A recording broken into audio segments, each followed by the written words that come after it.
మార్చి నెల 16వ తారీఖు నుండి 31వ తారీఖు వరకు పుట్టినటువంటి వారందరిగా ముందస్తుగా జన్మదిన శుభాకాంక్షలు. గతంలో వివాహం చేసుకున్న వారికి వివాహ వార్షికోత్సవ శుభాకాంక్షలు. ద్వాదశ రాశుల్లో గ్రహ గమనాన్ని ఒకసారి వీక్షింపచేద్దాం.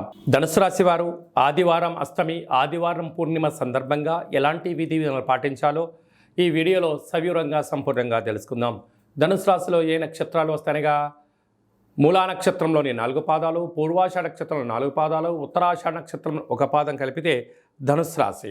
చాలామందికి పుట్టినటువంటి కాల సమయంలో డేటా ఆఫ్ బర్త్లో లేనటువంటి కారణం వల్ల పేరు యొక్క మొదటి అక్షరాన్ని అనుసరిస్తూ ఆ రాశిని తెలుసుకునే ప్రయత్నం చేద్దాం. ఏ, యో, బా, బి, బు, ధ, బా, డా, బే అక్షరాల వర్ణం ధనుసు రాశి జాతకులే. ధనుసు రాశి అధిపతి దేవగురు బృహస్పతి. వీరికి తృతీయంలో కుజుడు, శుక్రుడు, శని సంచార స్థితి, అర్ధాష్టమ రవి, అర్ధాష్టమ బుధుడు, అర్ధాష్టమ రాహు, పంచమ స్థానంలో గురువు, రాజ్యస్థానంలో కేతు సంచారం చేసినప్పుడు ఎలా ఉంటుందా అంటే వృత్తులలో, ఉద్యోగాల్లో, వ్యాపారంలో పై అధికారులతో నిత్యము ఏదో తెలియని ఒక ఆందోళన.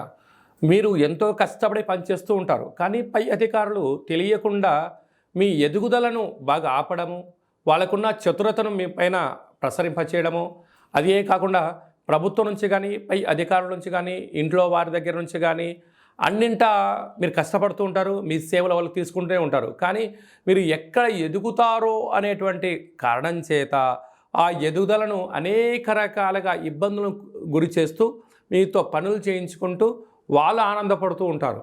కనుక ఇలాంటి కాల సమయంలో మీ జన్మ నక్షత్రం రోజున కానీ అష్టమి, పూర్ణిమ తిథులు ఎందున రురు కాళభైరవ స్వామి యొక్క పూజ చేయడం, రురు కాళభైరవ స్వామికి సౌభాగ్యం ముడుపు కట్టడం, రురు కాళభైరవ స్వామి యొక్క సేవలో పాల్గొనడం వల్ల శత్రువులు అనేటువంటి వారు మీ కనుచూపు మేరలో కూడా కనపడకుండా నిత్యము మీరు విజయానికి వైపు బయలుదేరడం వలన శత్రువులు మిమ్మల్ని అందుకోవడానికి కూడా సాహసించలేని పరిస్థితి ఉంటుందని చెప్పి గమనించాలి. సాఫ్ట్వేర్ ఉద్యోగస్తులు, హార్డ్వేర్ ఉద్యోగస్తులు, సినిమా వారు, అలాగనే స్వయం వృత్తులైన యూట్యూబ్, వాట్సాప్, ఫేస్బుక్ నడిపేటువంటి వారందరూ కూడా వారికి చాలా మంచి కాలం ఉందని, కాకపోతే ఓపిక, సహనం, ఆధ్యాత్మికతో విజయం మీ సొంతం అవుతుందని చెప్పి గమనించాలి.